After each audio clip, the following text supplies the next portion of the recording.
હા રાજા દિવ્યાંગ, એક પ્રશ્ન છે. હા બોલો. હા, આપણે હમણાં છેલ્લા 2-3 સેશનમાં જે ભણ્યા કે ન્યાયમતમાં આરંભવાદ અને પછી મહાપ્રભુજીના મતોનું આપણે સ્ટાર્ટિંગ કર્યું, આપણે પછી પ્રાગભાવ અને વગેરે બધા વાદ ભણ્યા. તો આરંભમાં તો એમ કે છે કે બધું શરૂઆત થાય છે, અને આપણે મહાપ્રભુજીના મત પ્રમાણે એમ કહીએ કે આવિર્ભાવ અને તિરોભાવની જે ગઈકાલે ચર્ચા કરી કે કોઈ વસ્તુનો અભાવ નથી, એટલે પ્રભુએ શક્તિ સંકોચ કરીને એક વસ્તુમાં એની મર્યાદા સ્થાપિત કરી કે આ વસ્તુથી આ જ કાર્ય થઈ શકશે. सर हिंदी में तो जो वस्तु में से जितना कार्य हो सके उतना ही प्रभु ने संकोच कर लिया है उसके अंदर. तो हम ये मानते हैं कि जो वस्तु से जितना कार्य हो सकता है बाकी के उसके अलावा बाकी की सब वस्तुओं का वहाँ पे तिरोभाव है और वही पर्टिकुलर वस्तु का वहाँ पे आविर्भाव है. बराबर ना? उस शक्ति का, वो कार्य करने की शक्ति का आविर्भाव है और अन्य शक्तियों का तिरोभाव है. तो ऐसा हम समझ सकते हैं कि महाप्रभु जी ने ब्रह्म का और ब्रह्म से आविर्भूत हुए जगत का ये आविर्भाव तिरोभाव से जस्टिफिकेशन दिया है. तो उसी के आधार से हम यहाँ पे जो हमारा सेवा में जो उसका स्वरूप है कि सब कुछ हम भावात्मक समझते हैं. जैसे कि व्रज हम समझते हैं कि ठाकुर जी पदार्थ है, उनका परिकर पदार्थ जाता है, या फिर यमुना जी की परात सजाते हैं तो उसमें यमुना जल की भावना करते हैं. तो वहीं से आविर्भाव का वाद भी वैसे भी लिंक तो हो सकता है ना, कि हम कोई भी तिरोभाव नहीं समझते. तो सेवा में भी इसका जस्टिफिकेशन यही तो महाप्रभु जी देते होंगे. हाँ बिल्कुल बराबर है. तो मतलब ऐसा लिंक कर सकते हैं ना कि तत्व दर्शन का मतलब ये बेस है हमारी पुष्टि भक्ति में. हाँ, क्योंकि महाप्रभु जी के लिए आदिदैविक स्वरूप से प्रभु जहाँ विराजते हैं वहाँ प्रभु का सब परिकर होता है, हमें वो नहीं दिखाई देता है तो तिरोहित होता है, भावना से वो आविर्भूत हो जाता है, उसका प्रत्यक्ष भले ना हमें ना होता. हाँ, मतलब जैसे पद्मनाभ दास जी ने छोले धरे तो उनमें सब सामग्री की भावना उनके प्रकट की तो मथुराधीश जी ने वो स्वीकार ली. फिर वैसे मतलब वही एग्जाम्पल से मुझे मतलब लिंक हुआ. हाँ सही बात. बराबर. और कुछ पूछना है किसी को? राजा, एक अनिर्वचनीय का मतलब में थोड़ा कंफ्यूजन हो रहा था. वो सिर्फ शंकराचार्य जी का ही टर्म है कि और आचार्यों ने भी स्वीकारा है? नहीं, अनिर्वचनीय का मतलब कि जिसे बोला ना जा सकता हो, सभी ने स्वीकारा है वैसे, पर टोटली अनिर्वचनीय होना और पार्शियली अनिर्वचनीय होना, इसमें सभी का थोड़ा डिफरेंस ऑफ ओपिनियन है. ठीक है. मतलब जैसे महाप्रभु जी ने सर्ववादान अवसरम नानावादानुरोधी तद ब्रह्म, ऐसे शास्त्रार्थ प्रकरण में कहा है कि जितने भी वाद हैं, मतलब वो आरंभवाद हो या हमारा वाद हो या बुद्ध का हो, शंकराचार्य जी का हो, जो कुछ भी है, सभी वाद पार्शियली थोड़ा थोड़ा ब्रह्म का निरूपण करते हैं और कंप्लीटली कोई भी वाद ब्रह्म का निरूपण नहीं कर सकता है. मतलब महाप्रभु जी का खुद का वाद भी नहीं, क्योंकि अगर हम ब्रह्म के लिए ये कहते हैं कि हमारे वाद के अंदर ब्रह्म को पूरी तरीके से एक्सप्लेन कर दिया गया है, तो फिर ब्रह्म अनंत नहीं रहे. तो यतो वाचो निवर्तन्ते अप्राप्य मनसा सह, ऐसे शास्त्र कहता है कि जहाँ से वाणी लौट आती है, जिसके स्वरूप को हमारी बुद्धि सोच नहीं सकती है, ऐसा ब्रह्म है, नेति नेति है. तो ये अनिर्वचनीयता मतलब वो व्यापकता बताने के लिए है. पर अब शंकराचार्य जी ने इसे टोटली अनिर्वचनीय बताकर नेगेशन के सेंस में ले लिया कि ब्रह्म को बोला ही नहीं जा सकता है. महाप्रभु जी ये कहते हैं कि ब्रह्म को पूरी तरीके से बोलना ये हमारे सामर्थ्य के बाहर है, पर ब्रह्म अपनी इच्छा से अपने जितने गुणधर्मों को हमारे सामने प्रकट करते हैं उतना तो हम देख सकते हैं और बोल भी सकते हैं. ठीक है राजा, परफेक्टली समझ. महाप्रभु जी के लिए, हाँ, तो महाप्रभु जी के लिए पार्शियली वचनीय है और कंप्लीटली अनिर्वचनीय. पूरी तरीके से मैंने ब्रह्म को बोल दिया ऐसा कोई भी क्लेम नहीं कर सकता है. कुछ भी नहीं बोला ऐसा भी नहीं है. ब्रह्म जब स्वयं अपनी इच्छा से सत और चित अपने जो गुणधर्म है उनको नाम रूप कर्मों के रूप में हमारे सामने प्रकट करते हो, तो जितना दिखाई दे रहा है उतना तो हम बोल ही पाएंगे. ऐसे जी राजा, वो कंप्लीटली एक्सप्लेन करेंगे तो उनकी अनंतता पे नेगेशन आ जाएगा. वो सही बात है राजा. हाँ, हम ऐसा क्लेम करेंगे कि हमारे वाद में ब्रह्म को पूरा पूरा समा लिया गया, तो फिर ब्रह्म अनंत ही नहीं है ना. और जब जैसे भगवान स्वयं गीता जी में आज्ञा करते हैं कि एकांशेन स्थितो जगत, शायद तो विभूति योग के अंत में या विश्व रूप दर्शन योग के अंतिम श्लोक में कहीं तो भगवान ने बात कही है कि मेरे एक अंश के अंदर संपूर्ण ब्रह्मांड स्थित है, तो हम अगर सिर्फ एक मिल्की वे गैलेक्सी के बाहर का सोच ना पाते हो तो सिर्फ एक अंश में तो पूरा यूनिवर्स आ गया और उसके बाहर के भगवान और अनंत है, तो वो तो हमारे सामर्थ्य की बाहर है। तो महाप्रभु जी ये कहते हैं कि जैसे श्याम काका जी पर हमेशा प्रवचन में आज्ञा करते हैं कि वेद में भी भगवान ने सिर्फ अपने 1/4 पार्ट को एक्सप्लेन किया है, उसके अलावा सब कुछ अननोन है। अब वो वेद भी हमें समझ नहीं आते हैं, तो बात यह है कि हम अपने वाद के द्वारा या अपनी वाणी के द्वारा जो कुछ भी बोलना चाहते हैं उसमें थोड़ा बहुत ब्रह्म का निरूपण हम कर देते हैं और बहुत कुछ निरूपण हम नहीं कर पाते हैं। तो नहीं कर पाते हैं उसका मतलब बिल्कुल ही नहीं कर पाते हैं ऐसा शंकराचार्य जी जैसा आउटराइट कहने की भी जरूरत नहीं है अकॉर्डिंग टू महाप्रभु जी।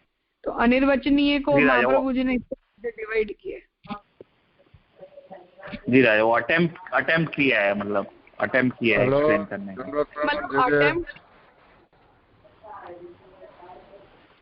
मतलब यहाँ अटेम्प्ट जो है ना वो भगवत इच्छा से ही हुआ है। महाप्रभु जी ये कहते हैं कि जब प्रभु स्वयं अपने स्वरूप को हमारे सामने प्रकट करते हैं या अपने जितने जितने गुणधर्मों को हमारे सामने प्रकट अपनी इच्छा से करते हैं वो सब तो हमें दिखाई देता ही है, उन्हें तो हम समझ भी पाते हैं। तो जब प्रभु की इच्छा से ही वो गुणधर्म हमारे सामने प्रकट हुए हो तो हमें ब्रह्म समझ में ही नहीं आते हैं या हम ब्रह्म को बोल ही नहीं सकते हैं, ऐसा कहने की क्या जरूरत है, ऐसा महाप्रभु जी का तात्पर्य है। तो हमारी शक्ति नहीं है कि हम ब्रह्म के स्वरूप को बोल पाए या समझ पाए, पर भगवान स्वयं उन गुणधर्मों को हमें दिखाते हो तो बोला जा सकता है ना, उसमें निषेध क्यों करना, ये तात्पर्य है। वेदांत का जो प्रवचन था वो श्याम काका जी ने यही टॉपिक को लेकर किया था, संपूर्ण वेद स्तुति का, कि ब्रह्म के गुणधर्मों को बोला जा सकता है या नहीं बोला जा सकता है। जय दंडवत प्रणाम। हाँ बोलो। जय दंडवत प्रणाम।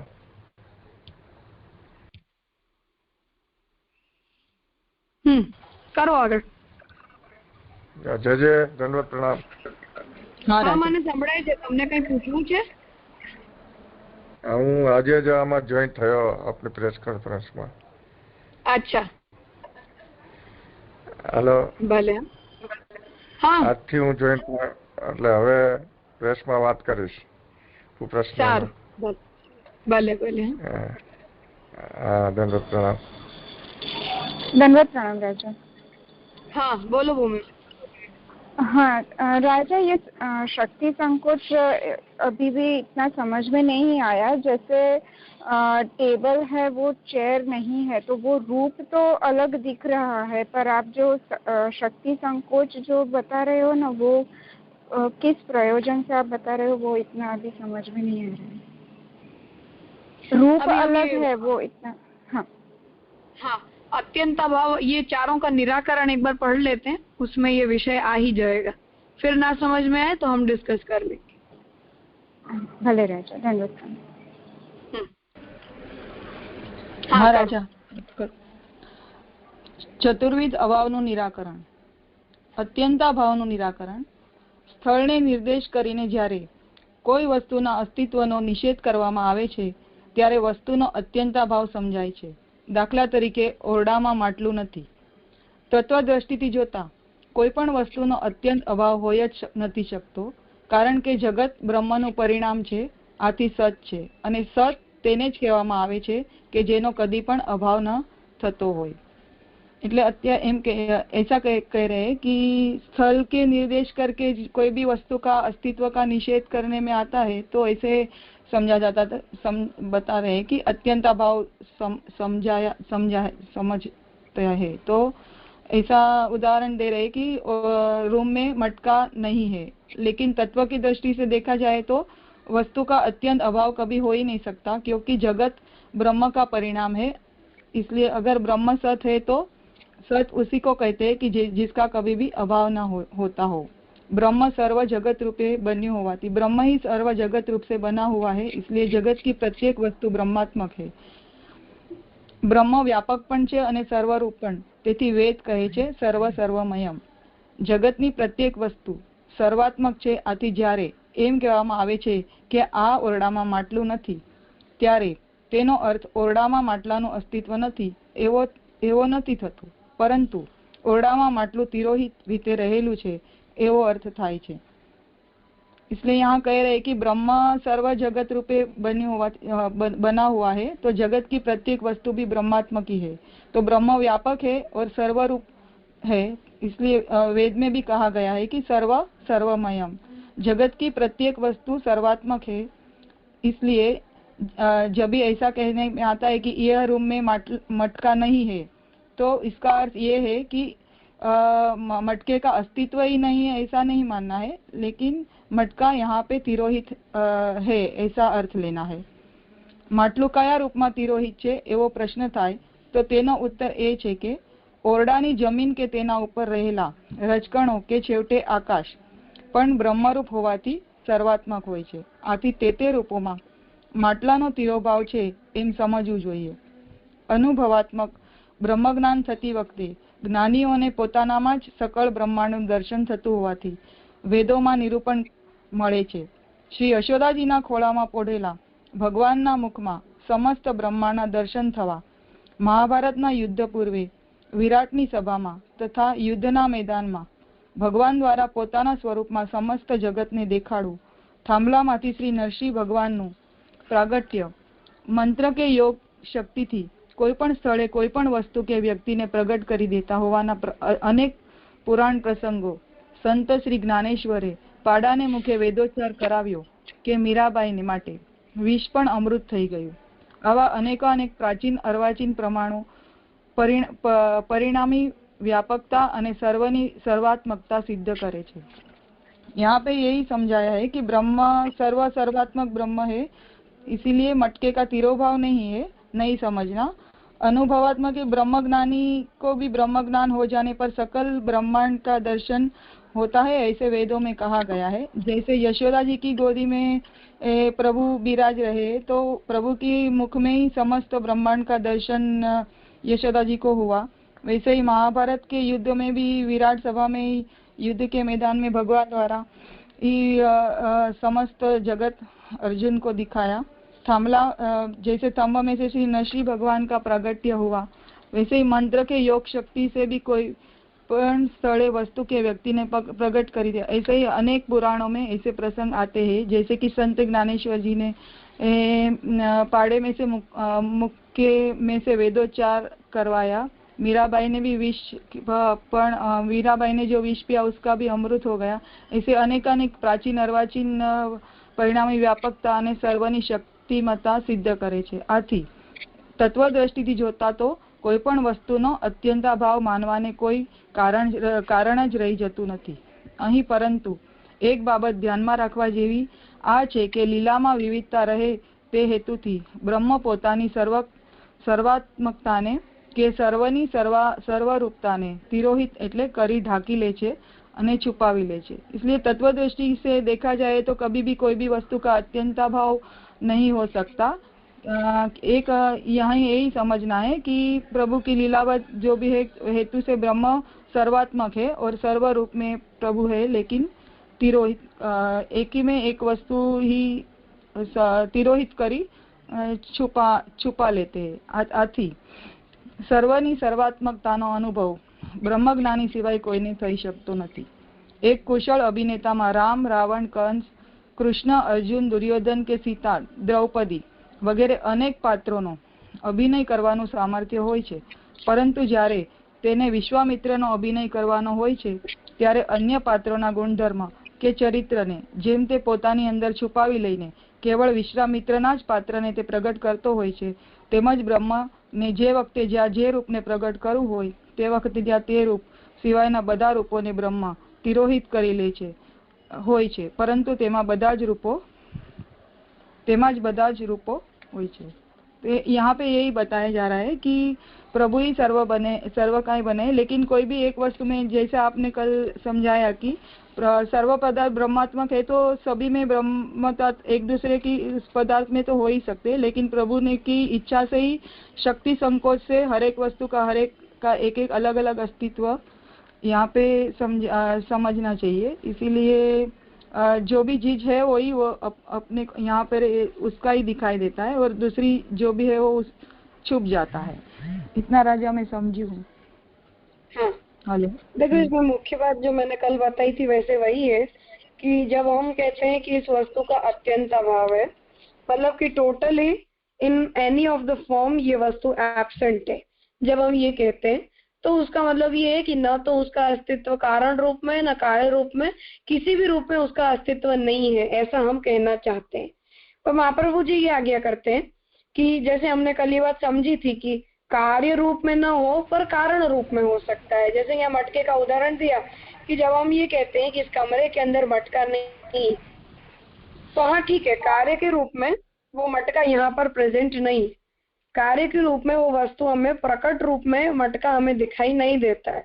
लेकिन पृथ्वी जल तेज वायु और आकाश, ये जो पंच महाभूत हैं, इन पांच में से ही सभी पदार्थ बनते हैं। इसलिए अगर इन पांचों में से ही सभी पदार्थ बनते हो तो इन पांचों के मिश्रण से ही सब जड़ पदार्थ बनते हैं।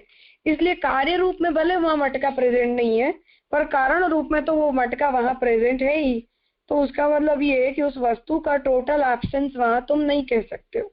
सिर्फ हमें दिखाई देने वाले कार्य रूप में उसकी सत्ता नहीं है, पर हमें न दिखाई देते ऐसे अप्रकट कारण रूप में तो उस वस्तु की सत्ता है ही।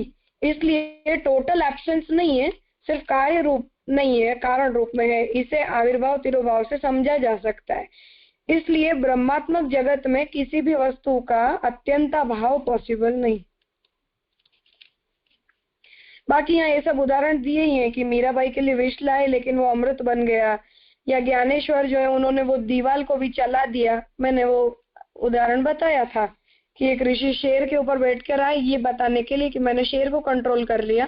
तो ज्ञानेश्वर जो दीवाल के ऊपर बैठे थे वो दीवाल को चलाकर उनके सामने ले गए कि तुमने चेतन को कंट्रोल किया, मैंने तो जड़ को कंट्रोल में किया।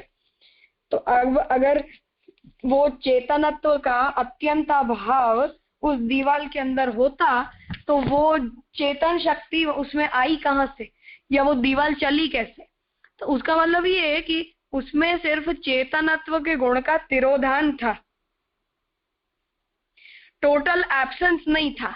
नहीं तो बाय प्रोसेस ये सिस्टम या ये जो भी हुआ उसे समझा ही नहीं जा सकता है कि ऐसे कैसे वो दीवाल चलने लगी या दीवाल चलकर उस संत के सामने कैसे चली गई। तो उसका मतलब ये है कि वहां उस वस्तु का या उस गुणधर्म का एब्सेंस नहीं था, सिर्फ तिरोधान था। भूमिबेन शायद आपको समझ में आया होगा मैं जिसे शक्ति संकोच कह रही हूँ, ये तात्पर्य है कि जिस दीवाल के अंदर चेतन शक्ति नहीं थी, मतलब कि हिलने चलने की क्रिया शक्ति जिसके अंदर नहीं थी, उस दीवाल के अंदर भी वो क्रिया शक्ति आ गई।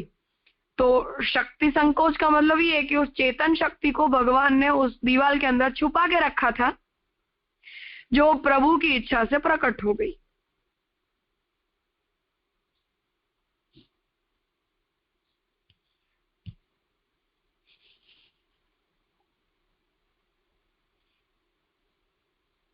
आया समझ में? जी राजा, तो यहाँ पर हमें वो क्रिया शक्ति के हिसाब से लेना है, रूप शक्ति के हिसाब से नहीं। हाँ, मतलब देखो आरंभवाद का मूल बेस ये था, वो लोग ये कहते हैं कि बीज का कार्य और वृक्ष का कार्य, इन कार्यों के अंदर भेद है, इसलिए वो दोनों वस्तु एक दूसरे के साथ रिलेटेड नहीं है पर आरंभवाद है।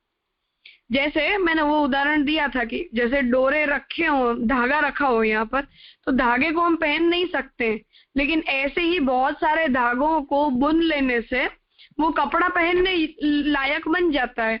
हम जब कोटा डोरिया का मटेरियल देखो तो उसमें तो हमें वो वर्टिकल हॉरिजॉन्टली उन धागों को बुना कैसे गया है वो हमें दिखाई देता है। तो उसका मतलब ये है कि उन धागों की बुनाई से ही वो कपड़ा बना है। लेकिन जब वो धागे ऐसे ही पड़े थे तब वो पहनने लायक नहीं है, पर जब उन्हें बुनकर हमने उसका कपड़ा बना लिया तो वो हमारा पहनने लायक बन जाता है। तो उसका तात्पर्य ये है कि नैयायिक ये कहते हैं कि क्योंकि कार्य बदल जाते हैं इसलिए विरुद्ध कार्य एक वस्तु में नहीं रह सकते हैं। मतलब अगर कपड़ा जो धागे हैं वही कपड़ा है, तो धागे कपड़े का काम क्यों नहीं करते हैं? कपड़ा ही अगर धागा है तो कपड़ा धागा का काम क्यों नहीं करता है? क्योंकि दोनों वस्तु अलग अलग है, इसलिए आरंभवाद है। ये उनका तर्क है। महाप्रभु जी ये कहते हैं कि अगर इसी तर्क को ज्ञानेश्वर के उदाहरण में रखें तो दीवाल को दीवाल का काम करना चाहिए था, उसमें चेतनत्व कहाँ से आया? तो जो कार्य का उसमें तुम लोग एब्सेंस बता रहे थे, वो कार्य अगर टोटली एब्सेंट था और आरंभवाद होना चाहिए, तो वो कार्य बिना स्वरूप बदले उस दीवाल के अंदर प्रकट कैसे हो गया? उसका मतलब ये कि तिरोभाव है, अत्यंत अभाव नहीं।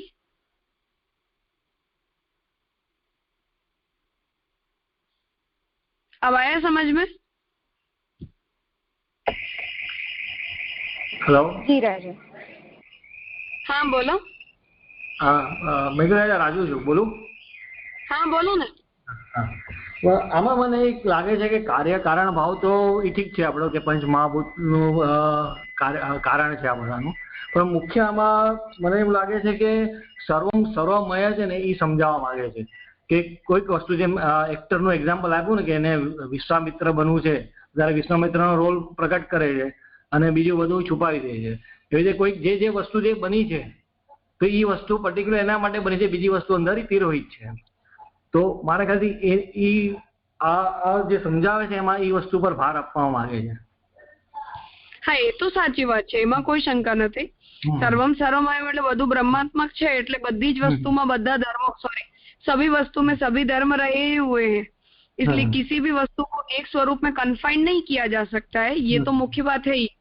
क्योंकि अत्यंत अभाव के निराकरण के रूप में बात आ रही है, इसलिए उनकी मान्यता जो आरंभवाद की है और दो वस्तुओं को कार्य और कारण के रिलेशन में नहीं जोड़ने के लिए वो लोग जो लॉजिक देते हैं, उसके सामने महाप्रभु जी उसके नेगेशन के रूप में ये लॉजिक देते हैं कि अगर कार्य भेद की वजह से तुम लोग आरंभवाद की थियरी प्रपोज कर रहे हो तो एक ही वस्तु में नया कार्य उत्पन्न हो जाता है स्वरूप को बदले बिना। जैसे दीवाल के अंदर वो चेतनत्व आ गया तो उसका मतलब ये कि शक्ति का तिरोभाव था, ऐसे। बराबर है, राइट, ठीक है। उन लोगों तो आरंभवादियों ने कि कार्य भेद होने से दो वस्तुओं को रिलेटेड नहीं कहकर आरंभवाद कहना चाहिए। महाप्रभु जी ये कहने कि बिना स्वरूप बदले भी कार्य का भेद तो हो ही जाता है जब प्रभु की इच्छा होती है, तो अभाव कहाँ हुआ, ये सेंस है। हाँ बोलो। आपने अभी जो कपड़े का एग्जांपल दिया, तो जब भी वो दोरे थे तब तो उनसे वो कार्य नहीं हो रहा था। वो दीवार का तो एग्जांपल पता चला, पर दोरे का ही हम लेके चले तो उनको बुनना तो पड़ेगा ना, तभी तो वो हम पहनने के लायक वो वस्त्र बनेगा। तो उसका ट्रांसफॉर्मेशन तो करना ही पड़ा ना, हमें दोरे में से उसको वस्त्र तो बनाना ही पड़ा ना। वो बनाना पड़ा, फिर भी वो परिणामवाद है, वो आरंभवाद नहीं है, महाप्रभु जी ये कहते हैं। नैयायिकों ने कल हमने यही बात की, not destroyed, it can be changed from one form to another form.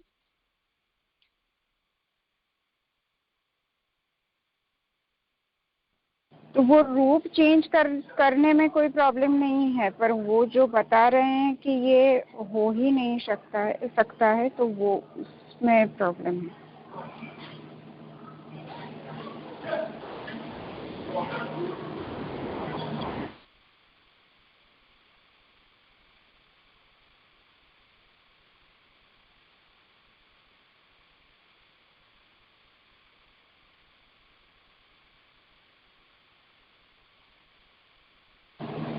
राजा आपकी आवाज नहीं आ रही।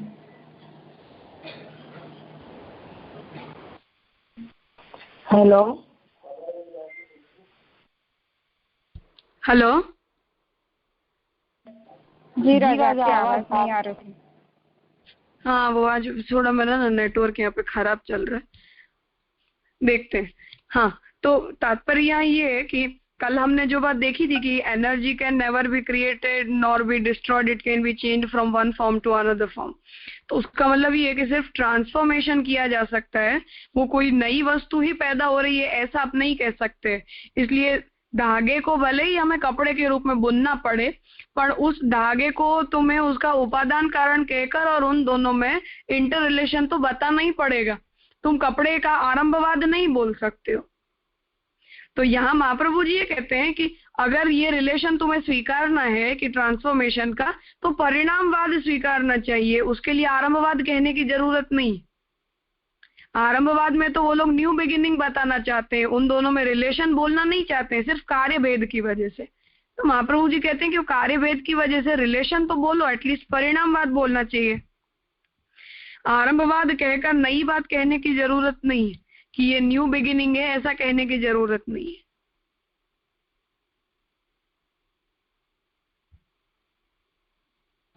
जी राजा, तो ऐसे समझ सकते हैं कि जो डोरे हैं उसमें भी वही क्षमता है कि हम उसे पहन सकें, पर सिर्फ उसे हम वो कारण है उसको फिर हम बुन लेंगे तो वो कार्य बन जाएगा और फिर हम उसे यूज कर सकते हैं। हाँ, तो उन दोनों के बीच का रिलेशन, धागे और कपड़े के बीच का रिलेशन आरंभवाद का नहीं है, परिणामवाद का है, अविकृत परिणामवाद का। महाप्रभु जी ये प्रपोज करते हैं। जी राजा, आप अच्छे से समझ। मतलब जैसे उन्होंने वो खीर का उदाहरण दिया था, तो अब हम उस बारे में यही कहेंगे कि उसे खीर को आरंभवाद कहने की क्या जरूरत है। जिन चावल के दानों को सीजाया नहीं गया था, उसे दूध में उबाल लेने से वो खीर बन जाती है। तो इसमें आरंभवाद कहने जैसा क्या है, इसे अविकृत परिणामवाद मानो। ऐसे तो दो वस्तुओं, भले जगत और ब्रह्म के लेवल तक तुम मत जाओ, पर जगत के पदार्थों में भी आरंभवाद नहीं होकर वो परिणामवाद है, इतना तो कहना चाहिए ना। ये सेंस।